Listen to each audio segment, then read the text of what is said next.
dinheiro? Dinheiro, a gente pode viajar ao mundo, a gente pode comprar uma casa dos sonhos, mas também pode ser significado de conflitos, guerras. Mas, tirando os dois extremos, dinheiro está presente no nosso dia a dia, todos os dias. Antes mesmo da gente saber investimentos, rendas, aplicações diversas, a gente precisa saber o que é dinheiro e de onde que ele veio. E como a gente reconhecer os diversos tipos de dinheiros que a gente tem durante a nossa vida ou até mesmo no mundo. Então, para explicar um pouco o que é isso, vamos ter que voltar muitos anos atrás, onde a gente, como sociedade, vivíamos em pequenos grupos. E lá, a gente tinha diversos produtores. Então, por exemplo, eu produzia maçãs, você poderia produzir milhos. Toda vez que eu precisasse de milho, você trocava comigo por minhas maçãs. Isso era chamado de escambo. E assim era feito por diversos tipos, principalmente baseados na produção agrícola ou pecuária. Porém, com a evolução da sociedade, a gente ficando cada vez maior e as tecnologias forem crescendo e evoluindo, os comerciantes que faziam essas trocas tinham que ter uma tabela imensa para fazer esses escambos. E com isso ficou inviável com que eles tivessem que fazer esse tipo de troca. Principalmente com a dificuldade que eu quisesse comprar algo em outra região e eu tivesse que transportar diversas maçãs. Só porque eu precisava das maçãs para fazer a troca por algo. Então, existia diversas perdas, poderia estragar. Isso era uma grande dificuldade na época. Com isso, a sociedade começou a desenvolver um tipo de troca que fosse equivalente para qualquer tipo de produto. E é onde a gente começa a ter o primeiro conceito de moeda que a gente usa até hoje. Que é, basicamente, um metal, que na época poderia ser um metal precioso, e ele tinha um valor por si só. Porém, para não ser falsificado, que também já existia na época, eles começaram a fazer uma estampa com o valor da moeda de um lado e com a cara do rei do outro, como a coroa. E com isso, a gente começou a desenvolver as primeiras moedas. As moedas nem sempre eram aceitas em todos os lugares. A gente começa a ter o conceito de moedas fortes. Quando um reinado era muito forte, economicamente ativo, a moeda dele se espalhava por todas as regiões e todos os lugares poderiam aceitar por ela. Se era um reino que não tinha muito contato comercial, era mais difícil você usar a moeda desse reino em outras regiões.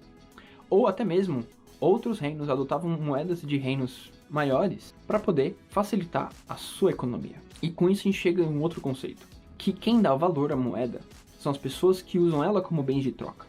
Com a simplificação da economia e dos comerciantes, agora eu poderia comprar com a moeda, com o dinheiro, qualquer outro bem de consumo e só teria uma tabela de conversão.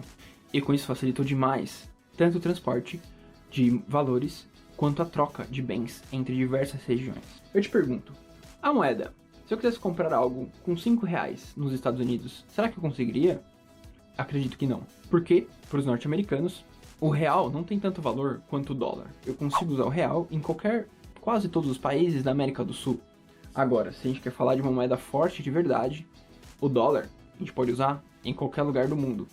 Então, começamos a ver as diferenças entre moedas fortes e moedas que não são tão fortes. Não existem moedas fracas, mas elas não são tão representativas perante a economia global. E com isso a gente começa a perceber que o mercado em si está evoluindo. A gente já não mais baseia nossas moedas em ouro ou prata, e sim no que os governos garantem que aquela moeda vale pra gente. Porque elas são títulos fungíveis. R$5 vai valer em qualquer lugar do Brasil.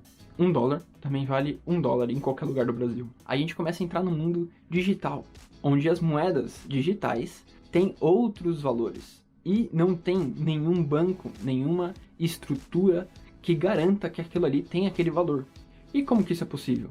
Bom, aí a gente entra num novo tipo de moeda, as criptomoedas, que são usadas no meio digital para compra e transações, ou até mesmo transferência de valores entre diversas regiões. A única diferença é que ela não tem lastro em nenhum país e nenhuma base de valor. Com isso, cada vez mais as moedas tornam-se digitais, como o Bitcoin, que podem se tornar cada vez mais fortes, até mais fortes que o dólar, nunca saberemos. Ou outra moeda digital pode surgir e substituir todas as moedas do mundo, tendo uma moeda única. Isso vai depender de quem? De nós, compradores e dos vendedores, aceitarem essas moedas em cada um dos locais, para que sim, ela seja viável, porque em vez de eu ter que usar o dólar ou real, eu posso ir com Bitcoin e comprar qualquer outra coisa em qualquer lugar no mundo. Isso faz com que essa moeda se torne cada vez mais forte. Quando a gente fala que o Bitcoin está sendo aceito por diversas empresas como meio de pagamento, isso mostra que cada vez mais as moedas digitais estão se tornando cada vez mais fortes perante as moedas já existentes hoje em dia. E com isso, podemos ter a revolução de não ter uma moeda lastreada em nenhum país, porém aceita por todos. Isso é a grande graça das moedas digitais. Então, galera, espero que vocês tenham conhecido um pouco mais sobre o que é a moeda, qual que é a funcionalidade dela e como identificar as diferentes moedas que existem pelo mundo. Aqui, com Conexão de Ideias, vamos te ajudar a como aplicar a sua moeda preferida nos seus rendimentos e traduzir todos esses termos complexos do nosso dia a dia que diversas pessoas falam e às vezes a gente não entende, mas a gente precisa saber para a gente poder saber tratar o nosso dinheiro, a nossa moeda e fazer ela trabalhar pra gente e não só a gente trabalhar para ganhar ela. Se liga aí nos próximos vídeos e se vocês curtiram, deixa o like aqui, compartilha com quem gostou, se inscreve no canal se não se inscreveu ainda e ativa as notificações para receber os próximos vídeos que vai sair no Conexão de Ideias. Então a gente se vê, até lá!